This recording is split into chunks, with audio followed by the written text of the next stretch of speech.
अपना सीरियल में बिजी है या नेटफ्लिक्स देख रही है। जो नहीं देखना चाहिए उसे इस एज में वो भी देख रहा है, सीख रहा है। नींद की दवा दे रहे हो डेली थोड़ी थोड़ी मात्रा में। कार्टून लगाने से अच्छा है बच्चे के साथ आप बैठ करके उसी कार्टून की बहुत सारी बुक्स आती है, उसे बुक पढ़ाना। आज का अगर वो रीडर रहेगा तो कल का वो लीडर बनेगा। तो रील से उसको कन्वर्ट करके लाइए किसमें। नमस्कार दोस्तों, और आप लोगों के पास फिर से मैं एक नया इंटरेस्टिंग वीडियो लेकर के आया हूँ, जिसका टॉपिक है मोबाइल एडिक्शन इन चाइल्ड। ये मोबाइल देख रहे हो आप, ये किसे बना भी देता है, किसे बिगाड़ भी देता है।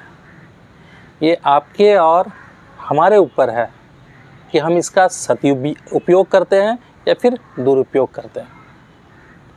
इसे हम लोग ऐसे समझते हैं, हम लोग कॉपीकैट वर्ल्ड में रहते हैं। कॉपीकैट इन द सेंस कि जब कोई बच्चा, इसे इस तरह से समझा जा सकता है, अगर कोई बच्चा जन्म लेता है सपोज़ नॉर्थ में, तो सबसे पहले वो क्या करेगा, अपने लैंग्वेज को कॉपी करेगा। जैसे पहले माँ बोलना सीखेगा, माँ माँ माँ बोलता है बच्चा। उसी तरह अगर कोई साउथ इंडियन फैमिली में बच्चा जन्म लेता है तो सबसे पहले क्या बोलेगा, अम्मा अम्मा अम्मा। उसी तरह कोई वेस्ट में अगर महाराष्ट्रियन फैमिली से या फिर गुजरातियन फैमिली में अगर कोई जन्म लेता है बच्चा, तो क्या बोलना सीखता है सबसे पहले, आई आई। और इसी तरह अगर सपोज़ कोई असम में, ईस्ट में कोई बच्चा जन्म लेता है तो क्या बोलेगा, वो सबसे पहले बोलना सीखेगा मातृ। तो इस तरह से जैसे कि बच्चे, हम लोग जो करते हैं वही चीज़ वो बच्चे भी करते हैं और फिर उसके बच्चे भी करते हैं। तो ये चला आ रहा है सदियों से। We are living in a copycat world. पहले हम लोग लैंग्वेज कॉपी करते हैं, फिर खान पान, फिर हमारा रहन सहन, फिर हमारा पहनावा, और सारा कुछ हमसे जो बच्चे जो हैं सीखते हैं वो कहाँ, स्कूल से ज़्यादा घर पे सारा कुछ सीखते हैं। वो अपनी माँ से सीखते हैं, अपने पापा से सीखते हैं। अब इसमें आप कल्पना करो कि आखिर ये बच्चों के पास ये एडिक्शन, सबसे पहले तो कि मोबाइल आती कहाँ है। ऑब्वियस सी बात है कि हम और आप देते हैं मोबाइल। बच्चों के माँ बाप ही उसे मोबाइल देते हैं। वो उसका जो तरीका है देने का वो हो सकता है अलग अलग। अब सपोज़ एक एग्जांपल से इसको समझाता हूँ कि कोई बच्चा अगर खाना नहीं खा रहा है तो मम्मी क्या करती है, उसको मोबाइल दे करके दिखला करके उसे खाना खिलाती है, और बच्चा इजीली खा भी लेता है, और जो नॉर्मल खाना खाता है उससे ज़्यादा ही खाता है। तो मम्मी बहुत अच्छा खुश होती है कि हाँ चलो बच्चा पूरा खा लिया। लेकिन ये गलत है। अब बच्चा सपोज़ बच्चा अगर आ रहा है मम्मी के पास खेलने के लिए कि मम्मी चलो ना खेलते हैं, कुछ भी खेलते हैं मम्मी, लेकिन मम्मी के पास टाइम नहीं है। मम्मी किस में बिज़ी है, मम्मी अपना सीरियल में बिज़ी है या नेटफ्लिक्स देख रही है। पापा को आकर के बोलता है, पापा बोलते हैं ऑफिस का काम है। तो हकीकत अगर आज देखोगे आप, तो मम्मी पापा को टाइम नहीं है बच्चों को देने के लिए। और वो लोग क्या करते हैं, एक मोबाइल पकड़ा दिया, बच्चा अपना कार्टून देख रहा है। अब उसमें जो वो देख सकता है वो देख रहा है, क्या कि वो तो इंटरनेट जब है तो पूरी दुनिया उसके लिए खुली है। वो जो नहीं देखना चाहिए उसे इस एज में वो भी देख रहा है, सीख रहा है सारा कुछ। बच्चों को इस समय में मोबाइल का एडिक्शन होना, उनका स्क्रीन टाइम बढ़ना, ये एक तरह से समझो आप अपने बच्चों को स्लीपिंग पिल्स दे रहे हो, नींद की दवा दे रहे हो डेली थोड़ी थोड़ी मात्रा में, जो कि आगे चल करके विनाशकारी होगा। एक स्टडीज़ बताती है कि जो बच्चे इस तरह के जो मोबाइल डेली देख रहे हैं, डेली स्क्रीन टाइम उनका 1 घंटा 2 घंटा 3 घंटा है, उनके चांसेस बनते हैं, एक स्टडी बताती है कि आगे चल करके उनमें मोटापा का शिकार ज़्यादा होते हैं कंपेयर टू अदर्स। उनमें डिप्रेशन की आगे चल करके चांसेस बनते हैं डिप्रेशन होने का। उन्हें एनेक्सिटी होने के चांसेस बनते हैं। उन्हें अटेंशन डिफिसिट डिसऑर्डर हो जाने के चांसेस बनते हैं। जो रिस्क फैक्टर्स है, ये सब सारे रिस्क फैक्टर्स हैं जो कि आगे चल करके होने के चांस इसके बढ़ जाता।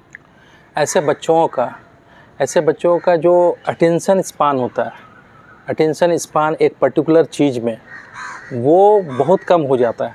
दिमाग हमेशा भटकता रहता है और उनको कंसंट्रेशन की जो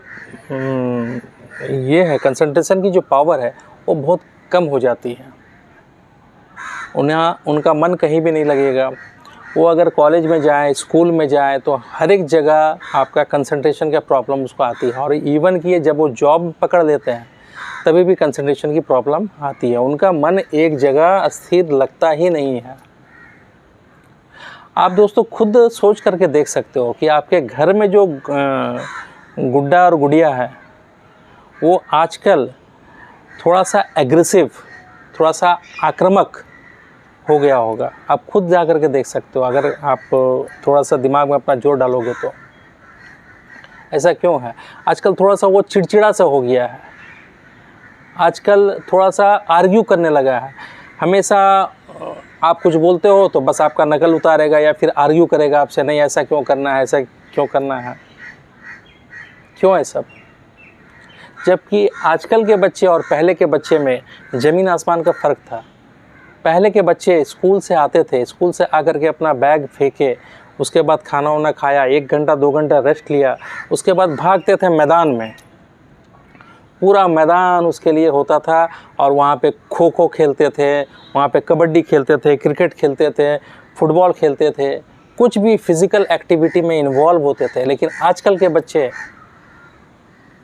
के बच्चे मोबाइल, टीवी, लैपटॉप, बस ये उनका क्या है, प्लेग्राउंड है, इसी में फंसे हुए हैं। स्कूल से आने के बाद जो भी फिज़िकल एक्टिविटी होने की है वो कहाँ हो रही है, स्कूल में हो रही है, घर पे कुछ नहीं हो रहा है।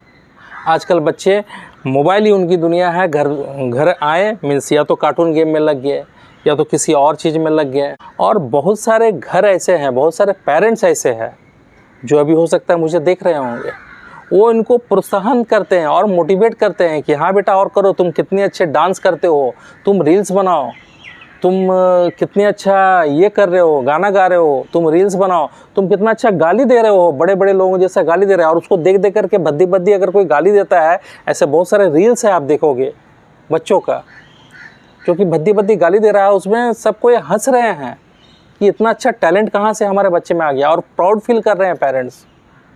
लेकिन आज नहीं कल उसके लिए वो विनाशकारी साबित होने वाला है। अब इसके सलूशन के बारे में बात करते हैं। इसके जो सलूशन है, पहला, डेली एक टाइम शेड्यूल होना चाहिए, पढ़ने का टाइम शेड्यूल, कोई भी हो, 4 से 5 हो, 6 से 8 हो, 7 से 9 हो, कोई भी एक टाइम शेड्यूल होनी चाहिए पढ़ने की। उस टाइम कोई मोबाइल नहीं, किसी का मोबाइल ऑन नहीं और कोई भी टीवी नहीं, कुछ भी नहीं, नो एंटरटेनमेंट। दूसरा, ज़्यादा से ज़्यादा फिज़िकल एक्टिविटीज़ में बच्चे को इन्वॉल्व करना, उसे इन्वॉल्व करना और प्लस खुद को भी उसमें इन्वॉल्व रहना। अगर खुद में नहीं हो सकता है तो कोशिश कीजिए, उनको भेजिए। डेकैथलॉन है या फिर और बहुत सारे है आपका जो क्लब्स होते हैं या फिर मैदान होता है, जाकर के छोड़ कर के आइए, कुछ भी खेलेगा फिजिकल एक्टिविटी 1-2 घंटे वहाँ पे। तीसरा, टाइम स्पेंड कीजिए, बच्चों को टाइम दीजिए, उनके साथ समय बिताइए। मैं बोलता हूँ जो हम लोग टीवी पे उनको फोकस दे देते हैं, टीवी में जो कार्टून लगा देते हैं, टीवी में कार्टून लगाने से अच्छा है बच्चे के साथ आप बैठ करके उसी कार्टून की बहुत सारी बुक्स आती है, उसे बुक पढ़ाना सिखाइए। आज का अगर वो रीडर रहेगा तो कल का वो लीडर बनेगा। पढ़ना इतना अच्छा चीज़ है, अगर आज पढ़ना सीख गया तो कोशिश कीजिए उसको अपना डायरी लिखना सिखाइए कि आज जो भी कुछ हुआ है बेटा उसको लिखो, उसमें टाइम दे। एक हॉबी के रूप में भी वो डेवलप होगा। अगर कोई बच्चा पूरी तरह से एडिक्टेड हो चुका है मोबाइल का तो कोशिश कीजिए, रील्स वो देख रहा है तो रील्स से उसको कन्वर्ट करके लाइए किसमें, राइम्स में, जो उसके क्लास में चल रहा है राइम्स, उसके जो सिलेबस में आता है राइम्स, या फिर कोई स्टोरी टेलिंग वो दिखाइए यूट्यूब में। लेकिन रील्स बंद कीजिए, कन्वर्ट कीजिए और आस्ते आस्ते उसका स्क्रीन टाइम घटाइए। सपोज़ अभी स्क्रीन टाइम 4 घंटे है 3 घंटे में लाइए, 2 घंटे में लाइए, फिर आस्ते आस्ते 1 घंटे में। अचानक से स्टॉप मत कीजिएगा। अचानक से स्टॉप कीजिएगा वो और ज़्यादा आक्रामक हो जाएगा और वो उस चीज़ को करेगा और उसको फोर्स करेगा उसका दिमाग कि नहीं, इसको और देखना है और करना है। उम्मीद है दोस्तों ये सारे मैं सलूशन आपको बताया। मुझे उम्मीद है कि आपको ये वीडियो अच्छा लगा होगा। अगर ये वीडियो अच्छा लगा है तो इसे लाइक कीजिएगा, सब्सक्राइब कीजिएगा और इस चैनल को आगे शेयर कीजिएगा।